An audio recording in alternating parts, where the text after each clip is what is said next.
Oke,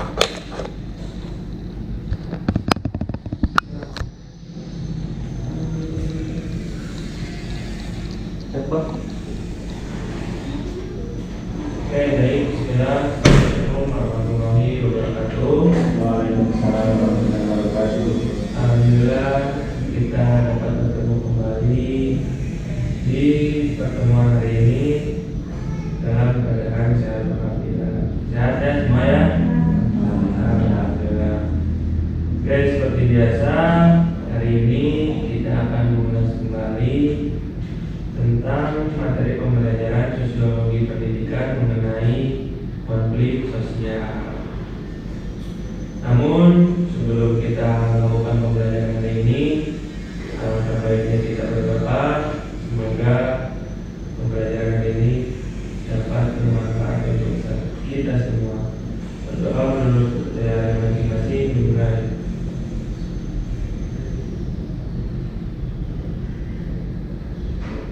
Doa selesai. Oke, baik. Namun sebelum itu ini ada absen yang harus diisi. Nah, untuk hari dan tanggalnya nanti itu selesai saja. Kalian cukup nama terus tanda tangan ya.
Ya.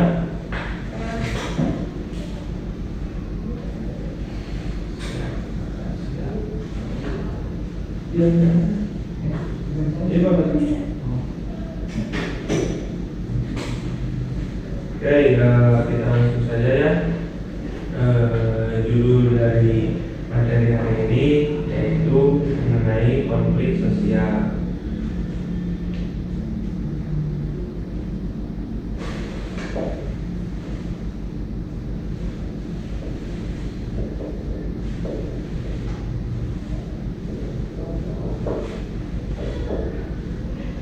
Nah, di sini ada yang namanya konflik sosial, di mana peristiwa ini terjadi karena adanya perbedaan pandangan di antara individu dengan individu yang lainnya ataupun di masyarakat.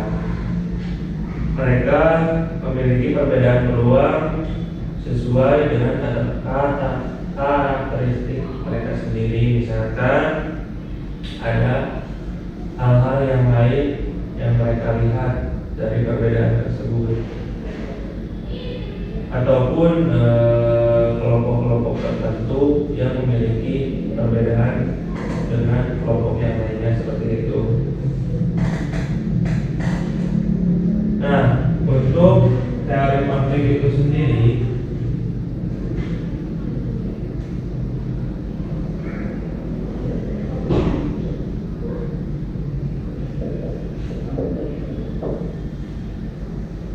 sini ada yang namanya teori konflik. Nah, untuk teori konflik itu cenderung mengendalikan, bahkan melakukan eksploitasi, opresi, dan mendominasi terhadap apapun, entah itu mau terhadap keuntungan ataupun bukan keuntungan. Nah, pada umumnya masyarakat mengupayakan atau memberikan sumbangan sehingga terciptanya harmonisasi dari perbedaan tersebut. Karena pada dasarnya ya manusia itu berbeda-beda, pandangan manusia itu memiliki pandangan yang berbeda-beda. Kadang menurut kita itu baik, belum tentu menurut orang lain itu baik seperti itu. Itu yang dimaksud dengan teori konflik. Jadi teorinya yaitu entah itu kita diuntungkan ataupun tidak diuntungkan, itu sesuai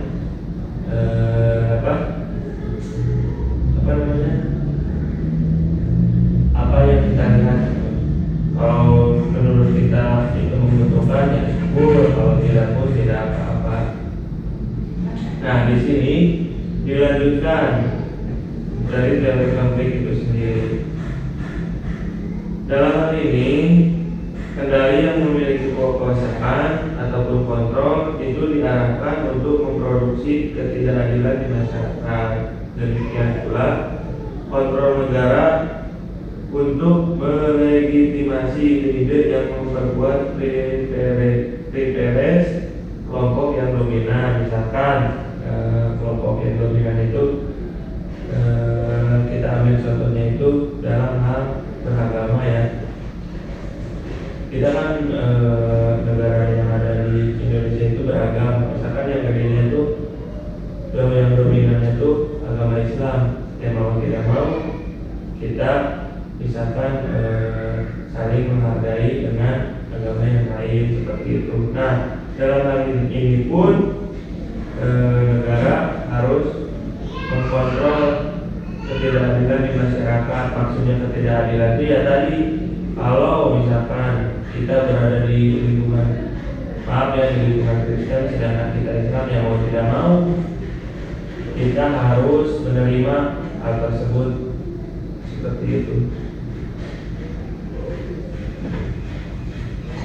Nah, di sini selanjutnya teori konflik itu dijelaskan. Pendidikan merupakan sistem transformasi pengetahuan yang tiada lain berfungsi sebagai instrumen dari hak-hak privilege kelompok dominan. Pendidikan diselenggarakan dengan cara mempertahankan status quo ataupun itu menurut Cornell dan White.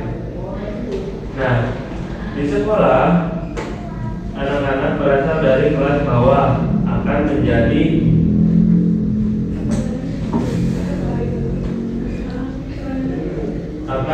kelas bawah pula ketika menjadi dewasa. Demikian pula mereka yang dari kelas menengah atas akan menjadi kelas menengah atas. Jadi sekolah itu menyesuaikan gitu.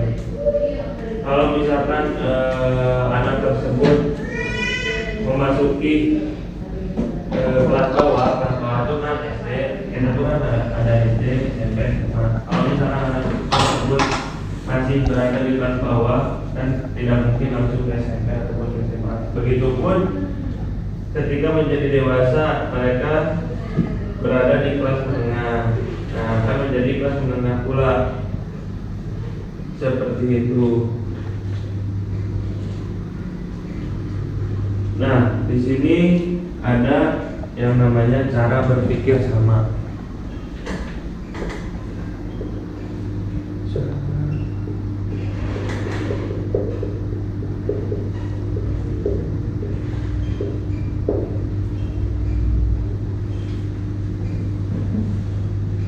Nah, di sini dijelaskan pendidikan monokultur hanya akan melahirkan manusia yang bisa bergaul dengan orang lain yang pandangannya sama, cara berpikirnya sama, bahasanya sama, benderanya sama, cara mengucap salam dan menutup pidato pun juga sama, bahkan pilihan politiknya juga sama.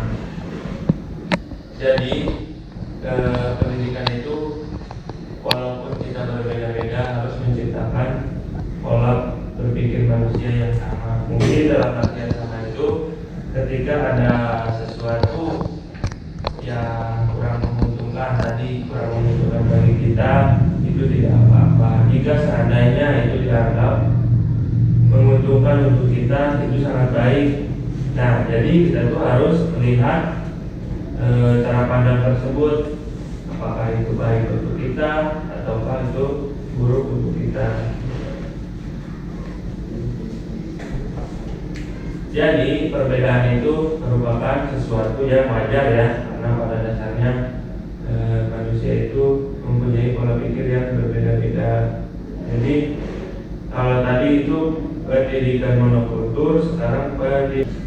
Oke, nah, silakan kalian duduk setiap kelompoknya masing-masing untuk melakukan diskusi nanti. Ayo guys. Nanti yang beda, oh iya baik ada.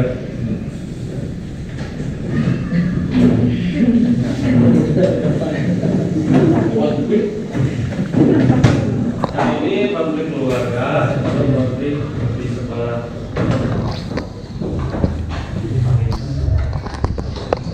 Kurang-kurang jawabannya mah nggak ada nih. Kelompok keluarga jawabannya di sini, itu di tidak ada.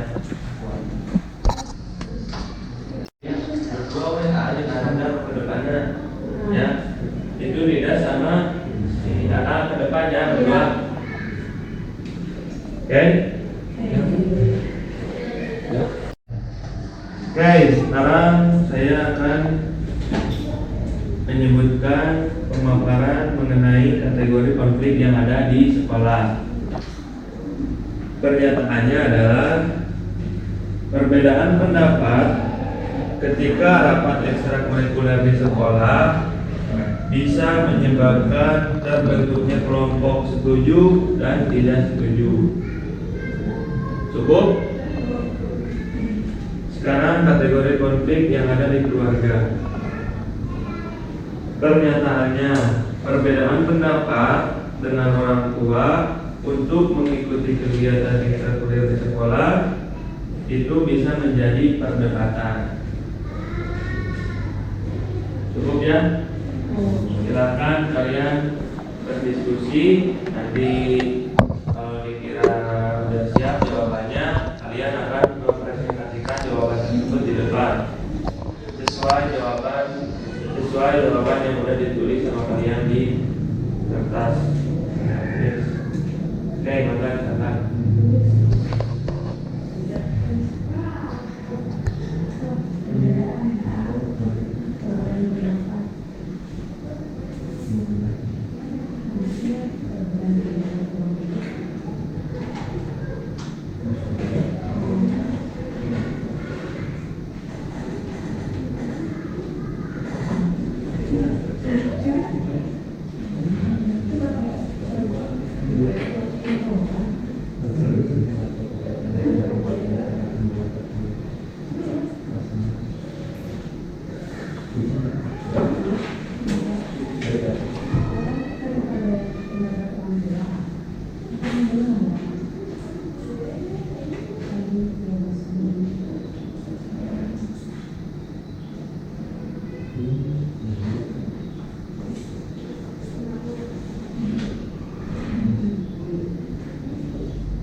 Cukup?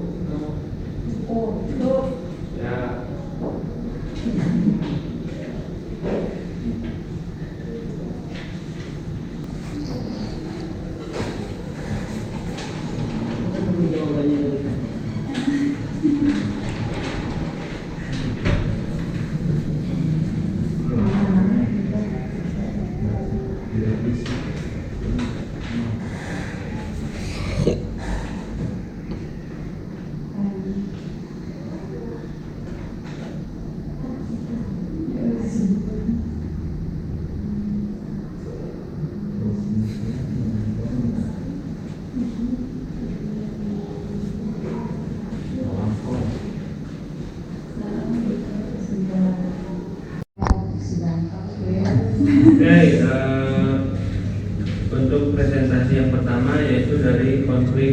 keluarga. Silakan maju ke depan untuk mempresentasikan hasil diskusi sendiri. Berdua. Nanti salah satu langsung aja kalau belajar. Sana, enggak ada ke sana. Ada.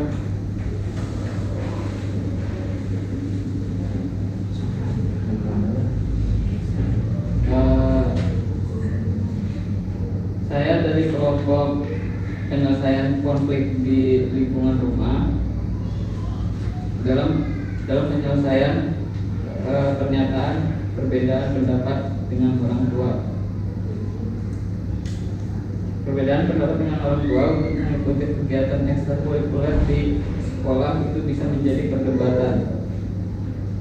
Yang setuju, orang tua mungkin setuju karena daripada buang-buang waktu di rumah, anak lebih baik menggunakan waktunya untuk belajar di sekolah untuk memperdalam bakat yang dimiliki oleh peserta didik. Dan pernyataan tidak setuju, orang tua mungkin tidak setuju karena kegiatan ekstrakurikuler di sekolah itu sering menyebabkan anak terlambat atau bisa saja kegiatan dilakukan sampai malam. Ada masukan dari kelompok lain? Ada masukan? Ada. Boleh.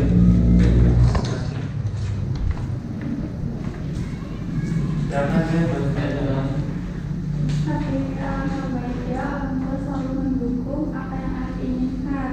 Kalaupun anak tersebut tidak mengikuti ekstrakurikuler tidak paham, mungkin di ekstrakurikuler yang lainnya. cukup. Cukup.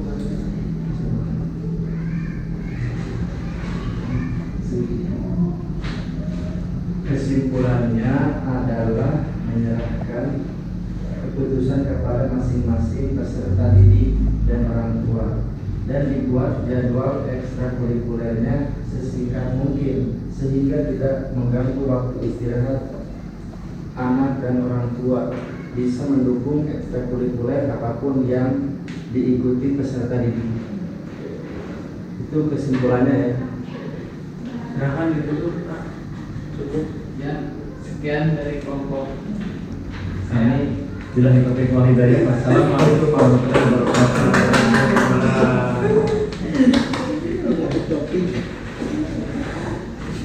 Oke, cukup baik ya tadi presentasinya.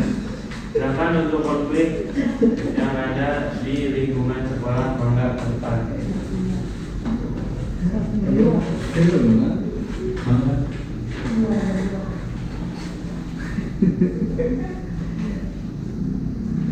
Perkenalan dulu.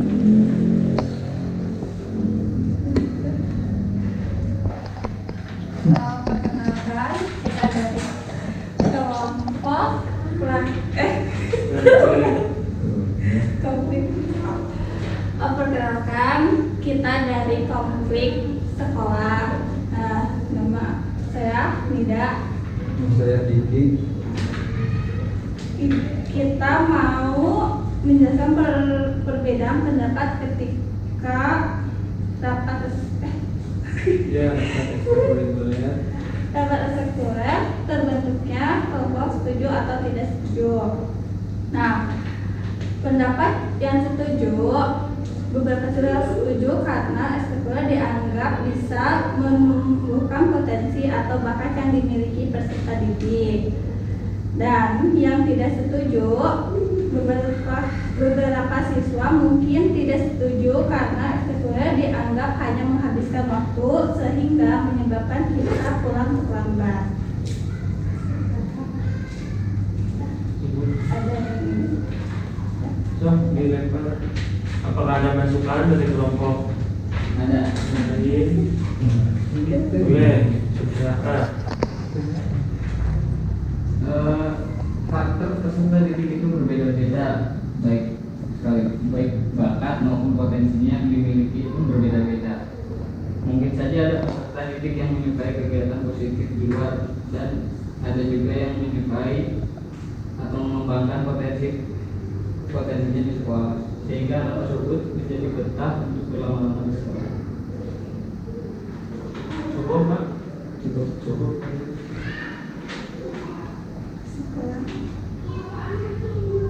Boleh kesimpulannya?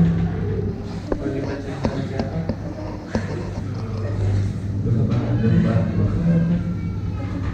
Ternyata apa tuh? Kurang jelas.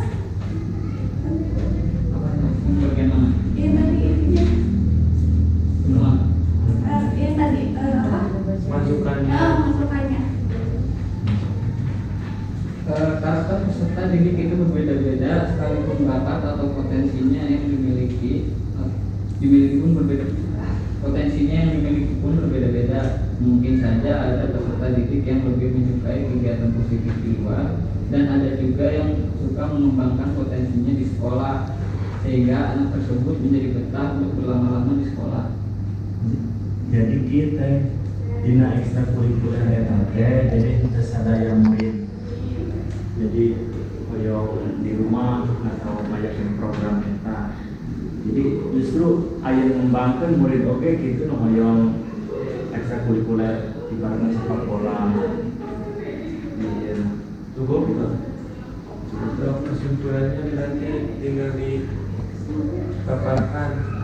Tadi yang udah kalian tulis aja dirangkum lagi sama yang masukan tadi dari kelompok.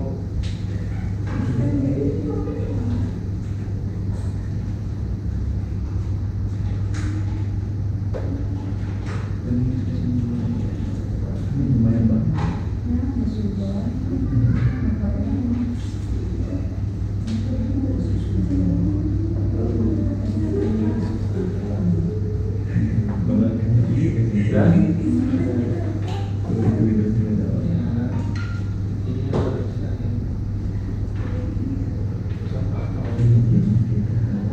Di situ tuh di sana dirangkum lagi sebenarnya. Yang kita harus ada konsentrasi dari pihak keluarga dan yang program tersebut berjalan dengan saling.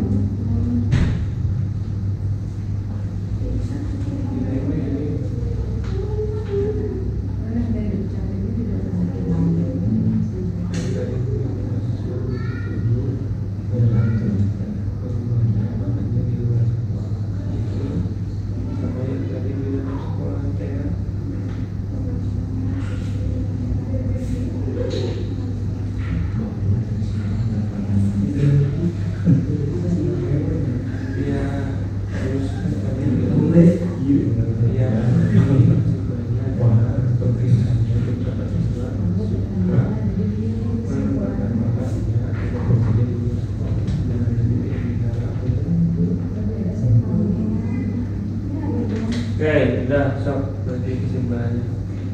Kesimpulannya, mungkin beberapa siswa bisa mengembang apa? Suka mengembangkan.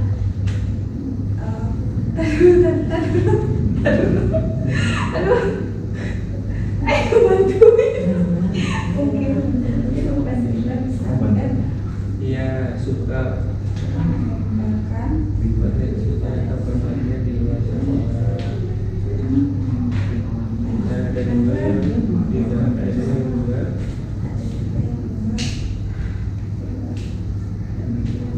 Nah, ada juga yang suka di dalam sekolah ini tidak keluar dan tidak ada juga.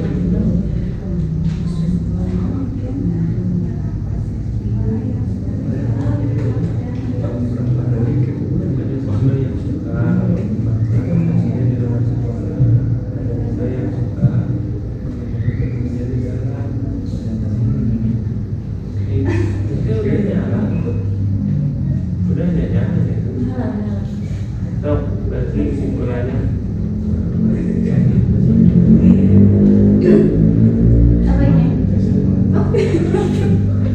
Paling bawah.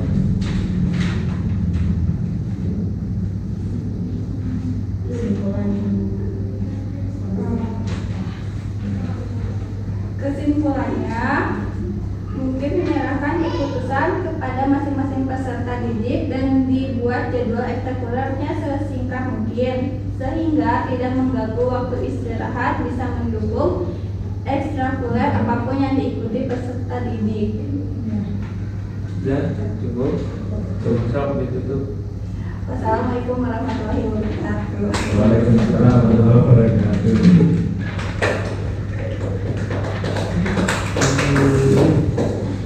Baik, berarti udah semuanya. Alhamdulillah sudah dipresentasikan juga sesuai kelompoknya. Itu tadi yang dari konflik keluarga, ada itu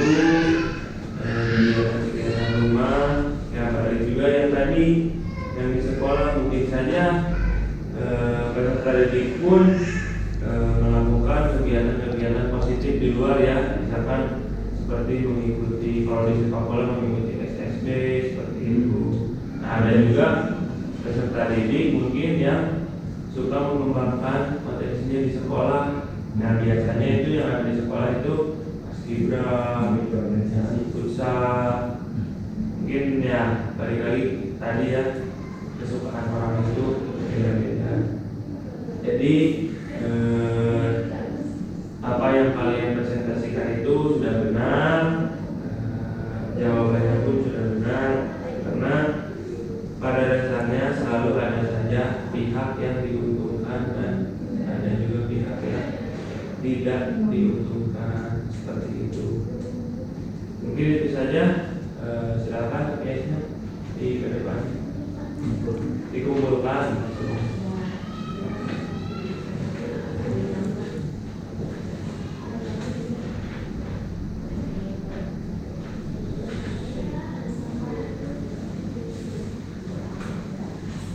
Nah, ini untuk kesimpulan dari konflik keluarga. Izin ya dibacakan kembali. Kesimpulan dari konflik keluarga itu di sini ditulis mengarahkan kembali keputusan kepada masing-masing peserta didik dan orang tua, serta dibuat jadwal ekskul yang memungkinkan sehingga tidak mengganggu waktu istirahat anak dan orang tua.